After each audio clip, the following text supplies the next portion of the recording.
Le biométhane et les autres types de gaz verts ont et auront un rôle de plus en plus important à jouer dans la décarbonation de l'économie. La transition énergétique devra de toute façon s'appuyer sur une large gamme de solutions et le gaz vert en fait partie. Pourquoi le biométhane connaît aujourd'hui un succès croissant?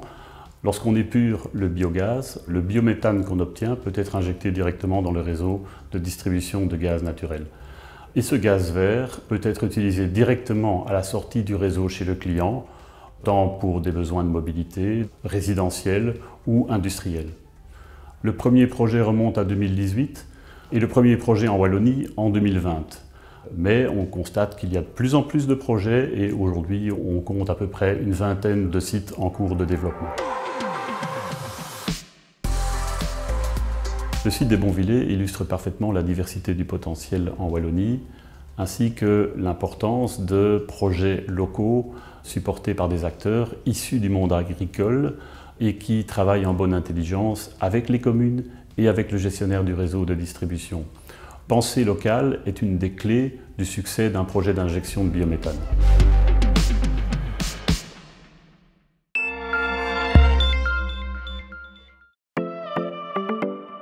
Le verdissement de notre approvisionnement énergétique bat son plein. Le site biométhane du Bois d'Arnel investit dans un site de biométhane dans la commune des Bonvillers. On y produit du gaz vert qui est injecté dans le réseau de gaz naturel.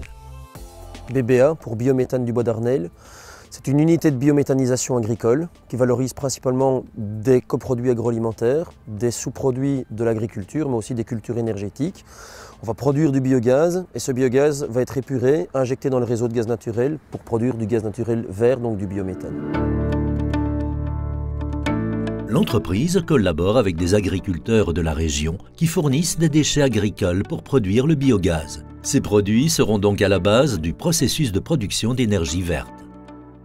Mon objectif à la base, c'était de pouvoir valoriser des matières agricoles, mais aussi produire des cultures, leur donner de la valeur ajoutée, donc les transformer, sans passer forcément par de l'industrie existante, pouvoir faire ça localement avec des retombées locales pour les agriculteurs et les partenaires locaux. Donc ici, on va valoriser toute une série de produits différents. Ça va aller des épluchures de pommes de terre d'une usine qui produit des frites, jusqu'à du lisier ou de l'ensilage de maïs, mais aussi tous les sous-produits qu'on peut imaginer, par exemple des feuilles de betterave, d'autres matières, quelles qu'elles soient, à partir du moment où elles sont organiques, végétales et qu'elles ne proviennent pas de la forêt. Pour injecter le gaz vert dans le réseau de distribution, BBA a pu compter sur l'expertise et l'aide d'Ores. De son côté, le gestionnaire de réseau veut soutenir le développement de cette filière d'énergie verte en Wallonie.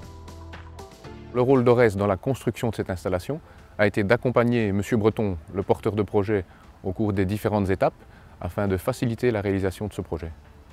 Aujourd'hui, nous avons déjà 3 installations d'injection de biométhane en service en Wallonie, ce qui permet à plus de 8000 personnes de se chauffer, voire de cuisiner, avec un gaz d'origine renouvelable et produit localement. En Wallonie, le potentiel est présent, la technologie est mature et nous avons chez Ores d'autres projets à l'étude et nous avons la volonté de soutenir cette filière avec, nous l'espérons, une évolution favorable du cadre législatif. Cela permettrait, à travers le biométhane, d'accélérer la transition énergétique avant d'aborder d'autres sujets comme l'hydrogène ou le gaz synthétique. Pour financer ce projet, BBA s'est tourné vers la population locale. Grâce à un crowdlending, ils ont pu contribuer au projet, ce qui démontre une fois de plus le caractère inventif et local de ce site.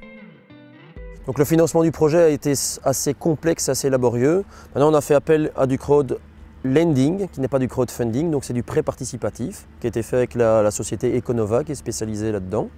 Et en fait, ça a permis aux gens, principalement de la région, de participer au financement du projet. C'est un prêt participatif, donc c'est quelque chose qui permettait aux gens de pouvoir rentrer et sortir plus facilement de leur investissement.